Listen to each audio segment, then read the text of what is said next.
Cyberbullying, an international issue that has become far more apparent with the increasing use of social media. Being threatened, harassed, humiliated, embarrassed or otherwise targeted by other people online. With 55% of young people admitting to being bullied online, this is now an occurrence that cannot be ignored. So what are we trying to do to stop it? This documentary is going to look at those affected by online bullying and the reasons and consequences as to why those now hide behind a screen to do so. Facebook, Snapchat, Instagram and Twitter, all forms of social media that people use in their day-to-day lives. But what happens when these sites get abused? We're here to explore social media and cyberbullying and to see how the ever-growing use of technology is surrounding the issue. We're here to speak to the people of Northampton to see what they know and think about cyberbullying.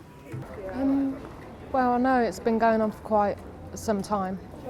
There's a lot of victims due to cyberbullying. I can also know it has a lot of effect on mental health issues as well. I had a lot of abuse on Facebook, Twitter, Instagram due to my physical condition. It went on for about 3 years. So, what do you know about cyberbullying? I know that it's a horrible thing and people do it just for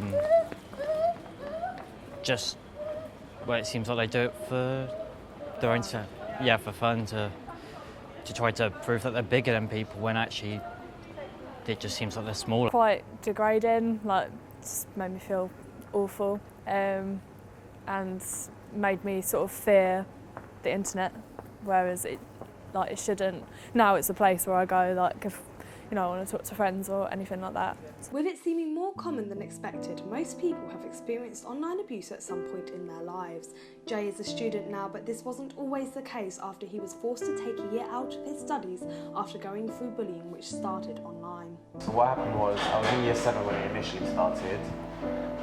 There was a rivalry between the two schools, and it was on public transport when kids used to see each other, and then there'd be swearing and then people getting into arguments and stuff like that. But it never really came to anything. And then a few years later, when I was in year 10, the person found me on Facebook and started saying that, I remember what you were doing in year 7, I remember who you are, but I didn't understand why he chose me over everyone. And then he was like, yeah, I chose you because you're Asian and because you're an easy target kind of thing. And that's what it seemed like to me as well. And then he said to me that he was going to come to my school. So obviously the conversation carried on over Facebook. He kept messaging me saying that I'm going to come to your school, you better watch out, all of that kind of thing.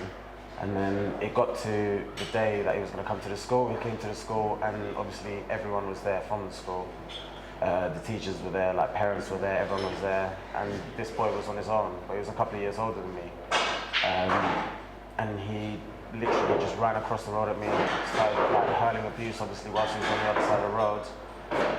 Bear in mind there was a busy road in between, and then he finally came across the road, and then it was lucky that there were people there that were able to stop this confrontation from happening. I was a bit wary about my actions, but more so people's reactions to things that I was doing. I didn't realise that it was having that much an effect on people. I didn't realise that people were actually so caught up about finding people that you said things to and people have responded to. Social media is not just a tool for abuse and bullying. The positives are also immense by connecting people together. Skype is just one of the internet's tools that we now use in day-to-day life. Cyberbullying is an interesting phenomenon because actually what you've got is, whereas historically we had lots of face-to-face contact with people, and so actually if you were going to say something unpleasant, then you were a little bit more reluctant to say it.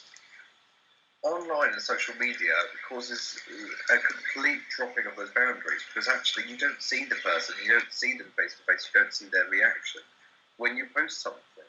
So cyberbullying is really easy to do and can be really easy to do anonymously. It doesn't take much to be able to set up a whole series of fake social media accounts in order to be able to troll someone, for example, or to be able to bully them online.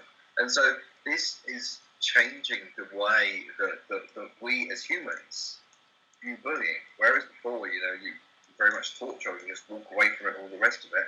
Actually, social media follows you around. It's in your pocket, on your phone all the time. So, you can't even leave it at school. Something's happened at school, it's still there in the evening. We're still getting bombarded with all these things and so on and so forth. And so, actually, we're having to teach children a different way of dealing with bullying. And so we've got to teach them how to be resilient, how to learn how to ignore comments, rather than what we, as I say, have historically done, which has been just walk away from it.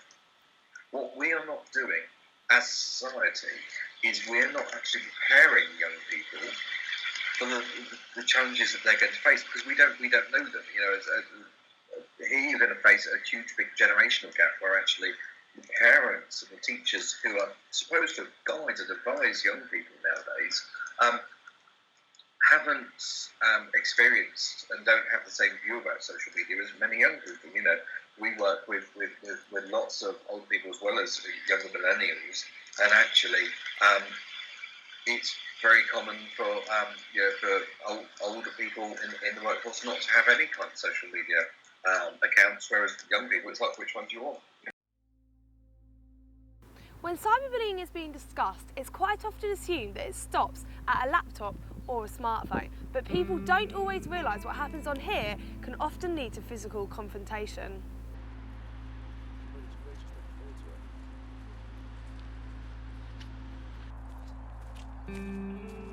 Leah, how you doing, mate? You alright? Yeah, Leah? Yeah, been a long time, hasn't it, sweetheart? Been good? Why have you been ignoring us then? Yeah, come on, Leah. Let's have a chat. Yeah, let's have a little chat, guys. Chat about what? I know it's you. I know it's been you who's been posting posts about us and Yik Yak. Can you stop? You're the one posting Yik Yaks about me. You hear that? We're the one posting Yik Yak about her. Don't you lie to us like that again. We know it's you. We know it's you the whole time. Yeah, you just wanted some attention. We thought we was friends, Yeah, but you're pushing us away. We're friends. You're the one who wrote a Facebook post about me. It's humiliated, okay? I've been writing Facebook posts about her. Yeah, you've been writing about posts about us. Bullying often starts amongst friends, and it's important to explore the breakdown of relationships amongst young people, with more than half of 14 to 18-year-olds saying that they have been affected over social media by somebody they know.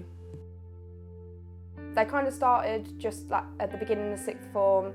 She broke up with her boyfriend, and then I'd had a boyfriend overlapped when she had one and the breakup, and she kind of took her breakup out on me. So she just kind of took it out on me completely. Just said that I wasn't spending enough time with her, that I wasn't sticking up for her, that I wasn't there for her when I needed to be, and that because I had a boyfriend, I was spending too much time with him, despite what she'd been like. And she decided from that she was going to get a new group of friends. After that, I moved away with my family. I've got different family in different areas, so I thought I just want a clean break. I just want to start again. So I got rid of all my social medias. I got rid of the few remaining connections with friends that I did have, and just thought, let me just start again. I can try rebuild it.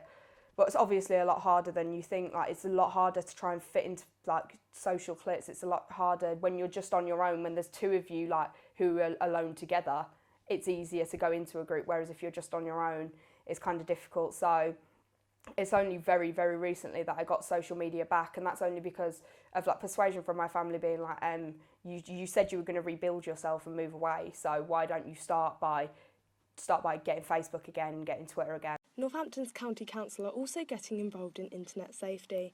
They want to help prevent bullying from social medias to make online a more welcoming place for young people and children. I think bullying's always been around. I think it was certainly around when I was at school. It's just moved from the playground now into the digital world. And it's 24/7. So when I was around, it was just done in the playground. You could go home, you could escape from it, and then not very nice, but you'd probably come back to it the following day.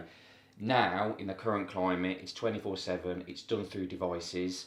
I do a lot of work with young people around sort of digital resilience, but also self-esteem. And I say a lot when I'm working with young people and parents and practitioners that the chances of a young person coming into contact with a stranger or being bullied on social media are really, really high. We can't eliminate that, so the work that I try and do with young people, what I'm trying to get across, is about how can we make them a bit more resilient to some of the stuff they're going to be exposed to. So, in a nutshell, it's always been around, it's just got so much more intense now because of social media. I would say that cyberbullying is more prevalent from a lot of the stats that I'm reading amongst girls. All the research is telling us that girls are having a much more negative experience online than lads, and I think a lot of that, again, it is linked back to social media, but I would say as young as primary now it's affecting. So there we have it, cyberbullying, social media, instant communication with lasting effects. We have spoken to those involved around the issue of cyberbullying online and the contribution of social media. This was just a short snippet of an evolving problem that we all need to play our part in to continue policing the web to create a safer future for following generations.